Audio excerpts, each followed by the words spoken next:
Welcome to the channel. I'm Dan Lee, and in this series of videos I'm building a quarter scale version of our new boat design Temptress. At quarter scale I can show you the process exactly as it would be for a full-size boat, and that is the main intention of this series of videos. So in this video we're going to be building the Strongback, which is made up of this pile of components that you see in front of me here, and we're also going to be doing some other frames for the boat, which we'll be doing behind me on the frame construction board. In the last video we did frame 2, and I'll show you a few of the different frames throughout the boat which differ slightly from frame 2 so that you can see the process involved with those. So let's get cracking on this. So here we have the Strongback drawing. It's quite a simple arrangement really. It's basically just a ladder system. So what we've got is two longitudinal beams, the port and starboard Strongback beams, and then we've got rungs, which are just cross members that go across, and they position every key member of the boat that we need to align within the Strongback system. So there's a rung there for the stem, so you can see that our stem will eventually align within the system on the first rung, and then all the rest of them are for the frames. So most frames are vertical. We've got one frame that is angled, which I think is frame 9 off of memory. Yeah, so frame 9 is our angled one. Things get a little bit more complicated when we get to that frame, but we'll get to that eventually.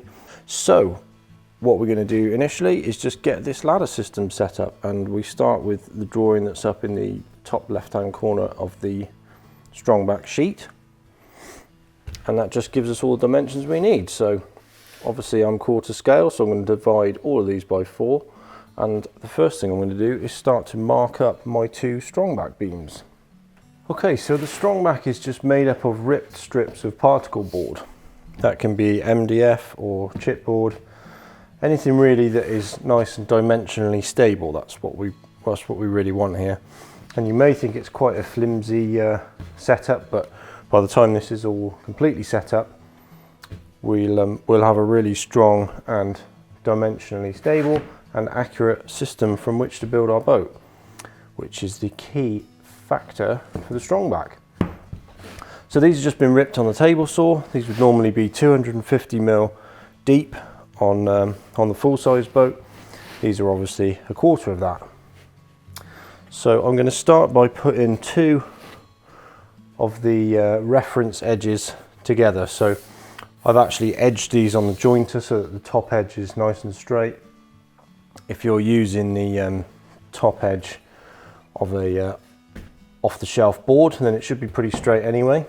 So the top face of this Strongback doesn't actually need to be 100% perfect and square and flat. It's actually highly unlikely that you're going to be able to get the top of the Strongback in that position and even measure it accurately to tell. So that's part of the reason that we use the system that we do. So, but we want to be as close as possible just to make sure that we're not inducing any problems with ourselves further down the line. So we'll put those two reference faces together, and then we're going to mark all of our positions down the length of the Strongback for the rungs that we've just done. So there's a little bit of overhang at either end of the Strongback. That doesn't really matter what that dimension is. It's just a bit of free space really to give you a bit of room. So we can kind of start with the first dimension just a little bit in from the end, not too critical. So I'm just going to come in 50mm for this one. So all dimensions are taken from the stem rung back aft. So we'll start with that little mark there, and we'll work back from that.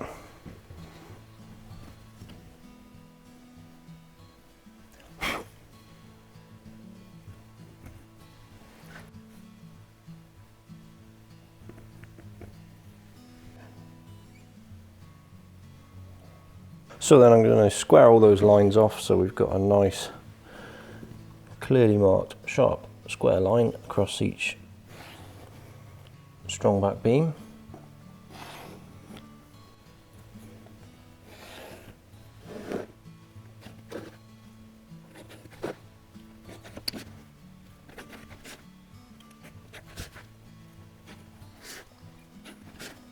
So we've got our frame stations all marked up. except for frame 9, which is this bulkhead which is on an angle, and that makes things a little bit more complicated because the rung actually needs to be installed in the Strongback on an angle, and that is 10 degrees forward of vertical. So we need to be able to mark that 10-degree angle quite accurately, or certainly accurately enough for this process anyway. So the way we're going to do that is using a bevel gauge. And there are a number of ways that you can set your bevel gauge up. If you've got a angle divider that you can use to reference this against, that's perfect. You could probably reference it against the bed of a chop saw. If you've got a pretty accurate chop saw, you could set this up against the fence and mark 10 degrees off of that.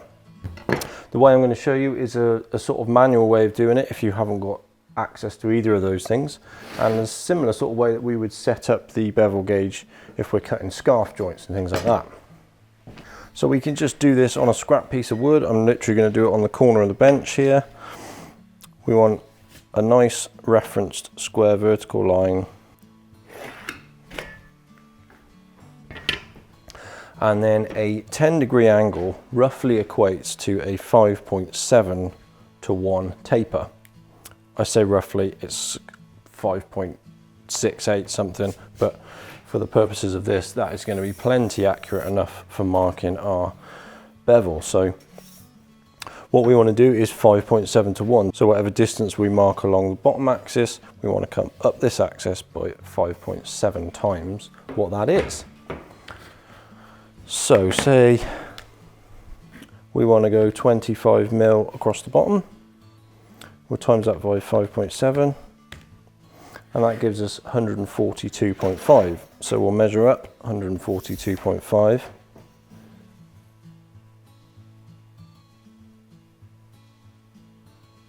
And we'll measure out 25.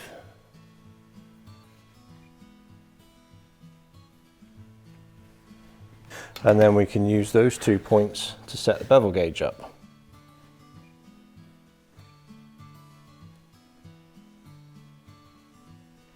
That will give us our 10-degree angle. If you want to get more accurate, all you do is you multiply up the size of these dimensions. So that could be 100 mil, and then obviously that is 4 times that amount. The larger you go, the more accurate you're going to be. The chances are you're probably going to fall off the edge of your bevel gauge.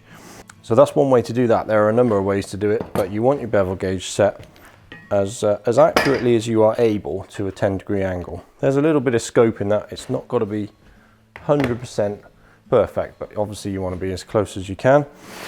You may think throughout the process of this build there are a lot of things that we could have added into the plans, and there are more things that we could have done. One of the most common things that I get asked about with this boat is why aren't the top side batten notches or any of the batten notches cut into the frames? And we'll see as we progress through the build the reason for doing that, and this highlights one of the reasons for that is that because those batten notches aren't in there, it allows you a point within the build at which you can start to take out some of the errors or intolerances that you might induce at some stage down the line. So when we set up frames on this Strongback, if you've got a frame that's 1 millimeter out or even 5 millimeters out on the proper boat, that's quite feasible that you're going to be in those sorts of tolerances. If the batten notches were cut in the frames, then those notches are going to end up picking up that error that you've induced with one of the frames. So the same thing goes for this frame. If you get the 10-degree angle at 11 degrees or 9 degrees, and the notches were in there, when it comes to putting those topside battens in, those errors are going to follow on throughout the rest of the build and they'll trip you up constantly. By not cutting those batten notches in at this stage and doing them as we get the boat nice and fair, it allows you to override any errors that you might come across throughout the way. So, you know, if you get a frame slightly in the wrong place, or if you get, say, you get this at the wrong angle, you get something slightly shifted, it's quite likely to happen, to be honest, especially if you're building this, you know, you're not a particularly experienced builder and you're doing it in your garage at home or something, you're likely to induce errors. So I've tried to design the plans in a way that we can pick that up and correct it further down the line. If we had those batten notches in, as I say, they'd steer you in the wrong direction, and the error that you induce at the point of setting up the frame would then follow on throughout the rest of the build, and you might not even notice it until you come to fair the top sides or even varnish the boat. You might see a little kick in the lines of the boat, which it's way too late to get it out by then. So that's the reason behind that. We'll see it at several stages throughout this build as we do various different things and progress. But there's another little FAQ for you as we go through. So we're going to get frame 9 marked up on here now that we've got our bevel gauge for its angled rung. So what's going to happen with these beams is that they're going to come upright and then they're going to swap sides so that that reference face that we did, the two top faces become the two top sides of the Strongback. So what we want frame 9 to do is to lean forwards, and it leans forwards from that point on the reference face. So it's quite key that that is your point of pivot and not the bottom edge. So it's got to be marked from the top edge, which is another reason that we put these two reference edges together and then mark all the lines in that way. So the frame wants to lean forwards, so we put our bevel gauge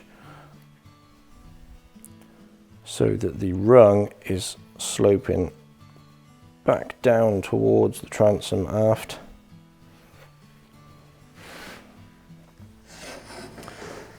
And then this one wants to go back aft from that point as well. So that creates our line that is angled aft by 10 degrees, and that will position our frame forward by 10 degrees. So let's start putting some rungs in place. I'm going to be using my mitre fix glue for speed, just so that I can get this together nice and quickly. There are a number of ways that you are going to be able to put this system together. So if you're using 18mm particle board, you could end screw this. Make sure you use the right type of screw for doing that if you're screwing end on into MDF. You could put little timber cleats in the intersections, which would be a very nice way of doing it. That would give you a really strong back setup and help you get things nice and square. What I'm going to be doing is tacking this together with a mitre fix, and then I'm going to fillet it with a glue gun. Now, if you're putting big fillets, all these little timber cleats in the intersections where the rungs and the beams join, you want to make sure that you keep clear the face that the frame is going to fit to. So any fillets, cleats or anything like that that are going between these two need to be on the opposite face of the frame, so that your frame legs can slot in undisturbed and they can move up and down nicely when it comes to setting the frames. So just keep an eye on that. The two main things to remember is which side of the line your rung should be installed, and also which side of the rung your frame or stem or whatever it is going to be fitted, and keep that face nice and clear, free of any glue, free of any fillets. So with that said, let's get going. Make sure you've got plenty of squares on the go to keep things nice and square as we go.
So we're all set up with the Strongback.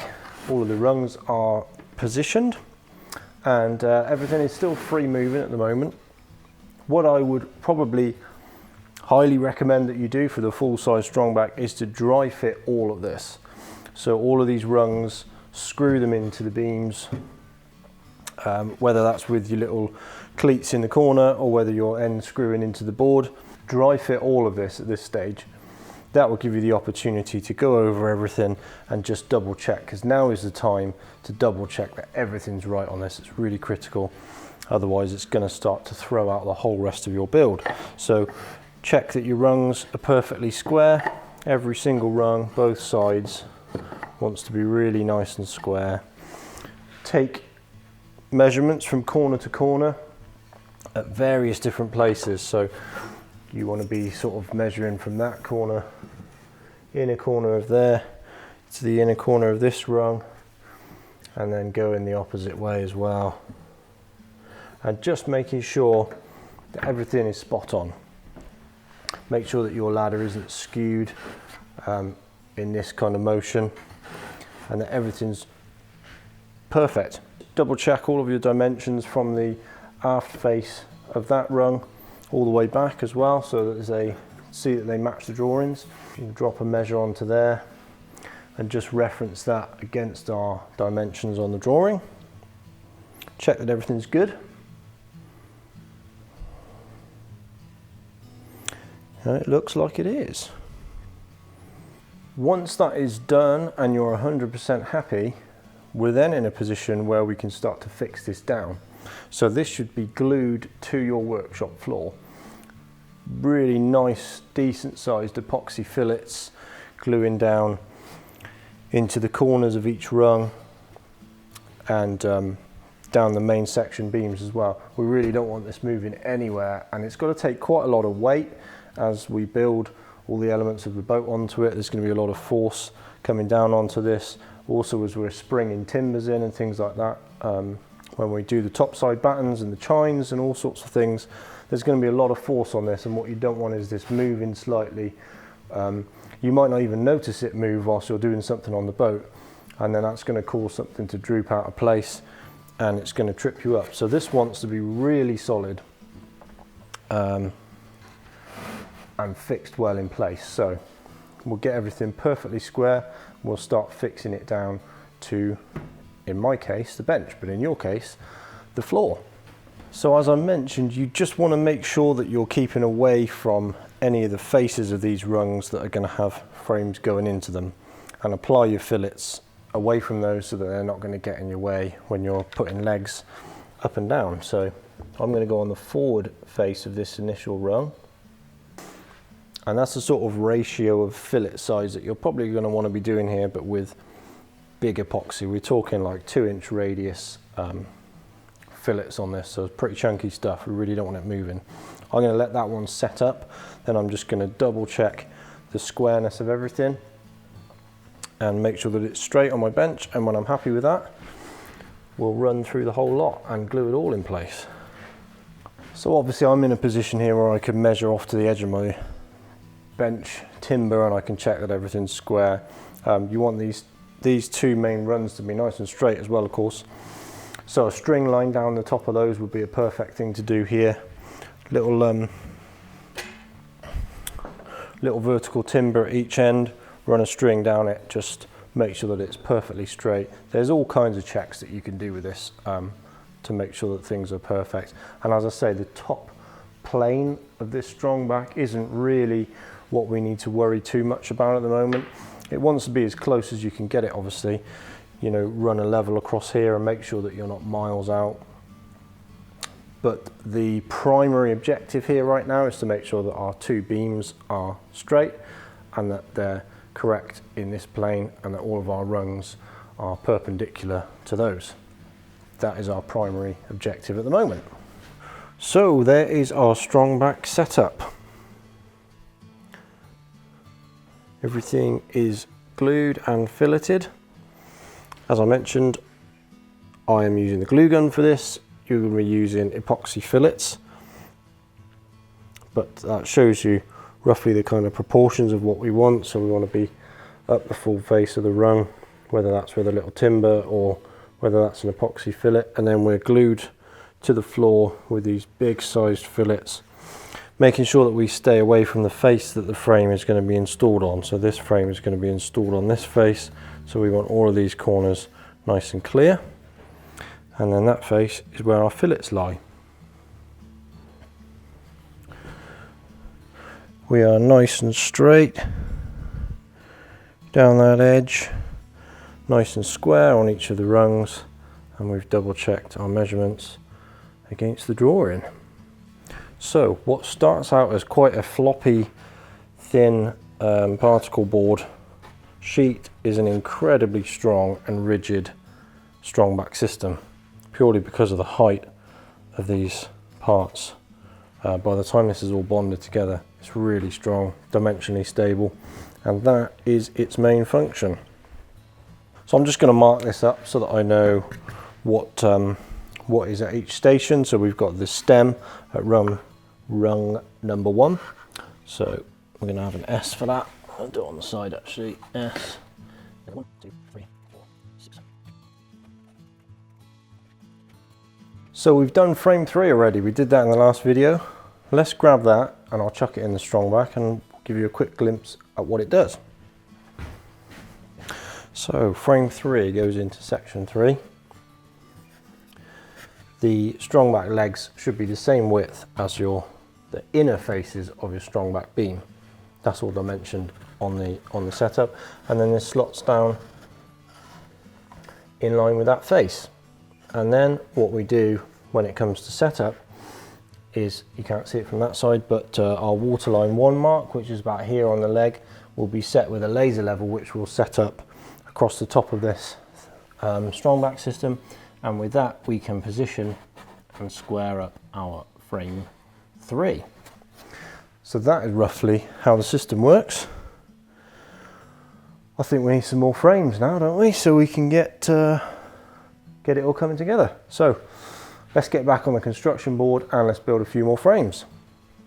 Okay, so we did frame 3 last time, and we're going to do frame 11 now. So what I'm going to do is just cherry pick a handful of frames that show you all the various different variations that there are throughout the boat. There's a lot of repetition with certain things, but some frames are different. So we're going to do frame 11 because it's different to frame 3. So we've got the bottoms, so we'll get those in place first.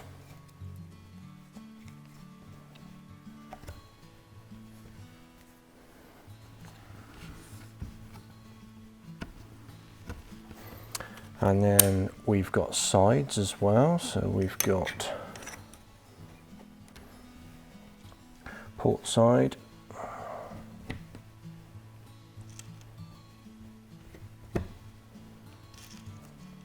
okay, so this is an open topped frame, which means that it's just got small deck beams that come in slightly, because this is in an area of the boat where the engine hatch, I think it is.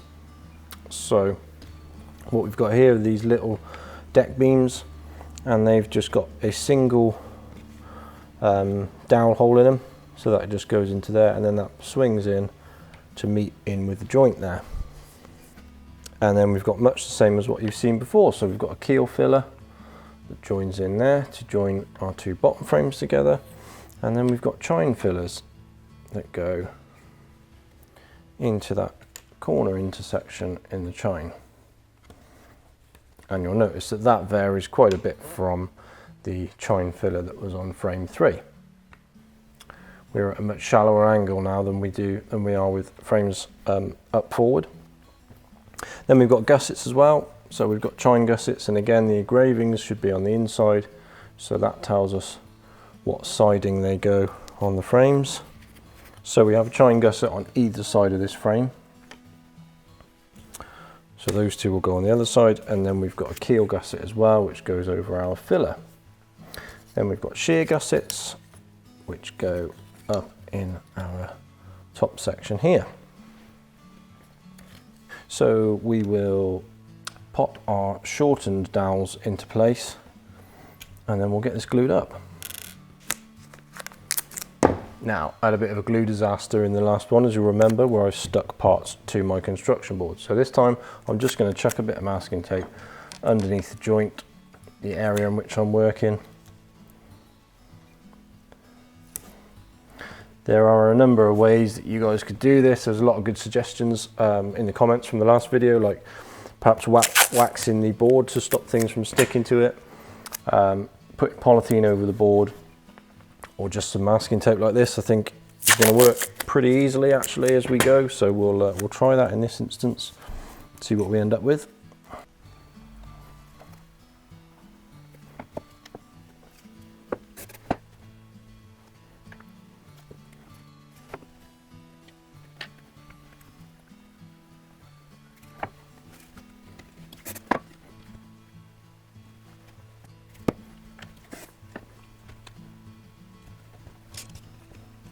So that's all of our primary glue joints done. We'll get the gussets now on one side. Now I'm actually applying the glue to the frame in this instance because this gusset isn't entirely covered on the inside. There's not a filler in the shear section. So if you put glue over that whole face, you'd end up with it on the inside, which you don't particularly want, as it's going to be seen potentially. So I'm just going to glue the frame and put it like that.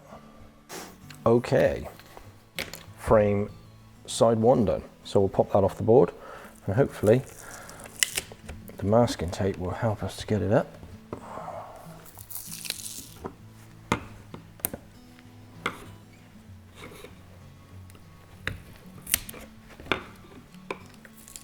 So we've not done any damage to the board, which is nice. And then we're just going to transfer our dowel holes through those gussets.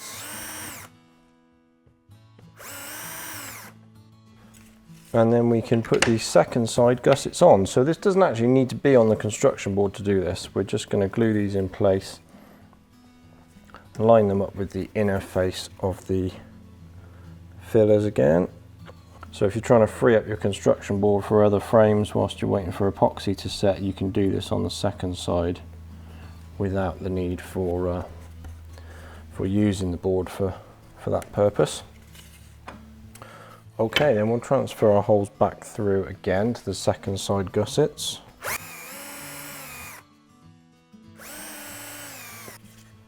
And then we can go back on the board. So this is pretty much the same both sides, this frame. So then we can go back onto the board with frame 11. Then we're ready to put some legs on it. So the legs on frame 11 fit straight onto the frame itself. So we're putting our Strongback leg long dowels.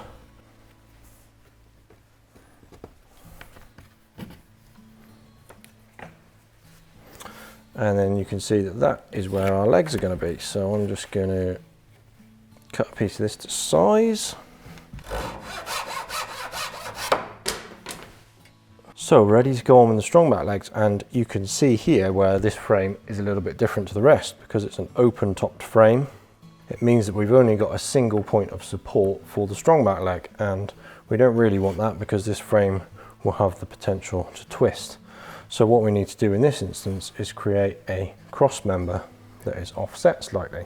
So what I'm going to do first of all is just put a little fixture there and screw the Strongback leg into the frame.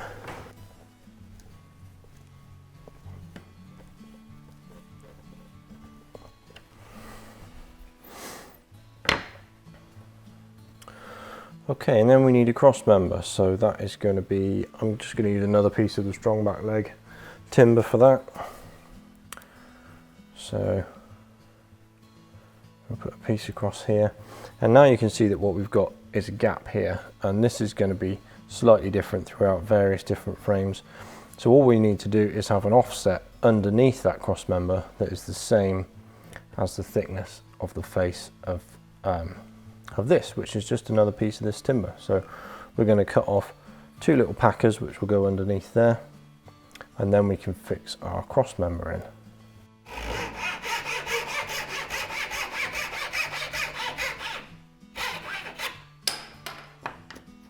So I'm going to glue those to the cross member.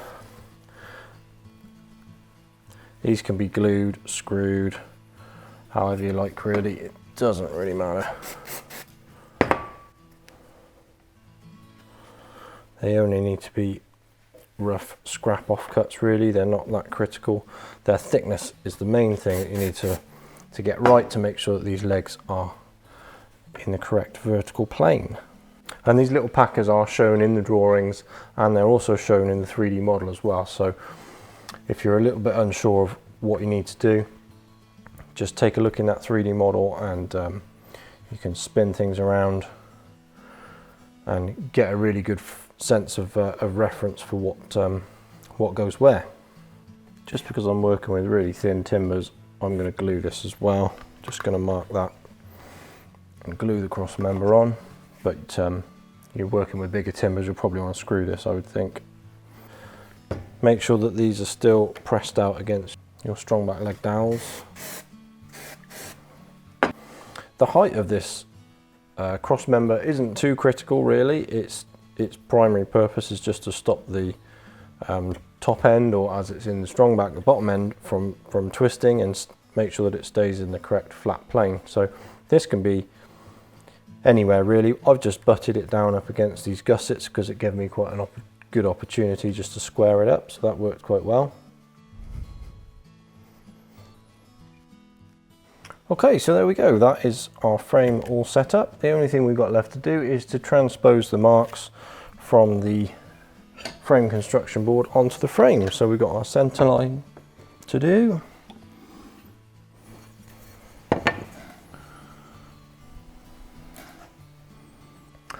There we go. So that is another frame done, ready to go in the boat. Ready to go on the Strongback, sorry. It's not really a boat yet, is it?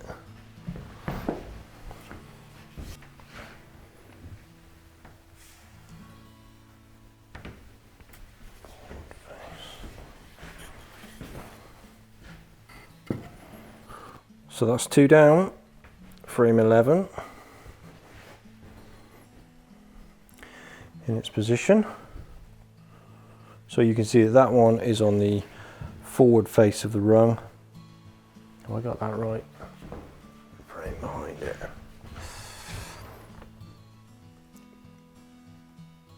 So that one goes on the forward face of the rung, and then the frame is on the back side of the Strongback leg. So forward face of the rung, frame is on the back side of the Strongback leg, and you can see that packer there that is just holding us in the proper vertical plane. There's frame 3 that we did before.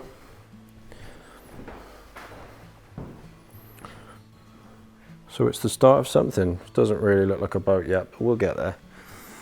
Okay, so we're going to leave it there for this video. I've been editing this one as I go along, as I did with the video before. We're already up to half an hour, so trying not to keep the videos too much longer than that, but also get enough detail in there to show you the process in its entirety. So we've done the whole Strongback structure. That's complete. We've done a couple of frames, so what I'm going to do is press on and build some of the rest of the frames, and I'll give you a quick overview of those in the next video, where we'll just look at the slight differences. We've covered 2 of the typical ones, but that's pretty much the sum of things. So we'll get the rest of them built, we'll get them in the Strongback, and in the next video we'll look at actually how we set these frames up and position them in the Strongback so they don't move. These are just kind of wedged out right now, so we'll do that, and then we'll start to look at some other elements like some of the laminations and the jigs and various things that are involved with that. So hope you enjoyed the video, and I'll catch you in the next one. Cheers guys.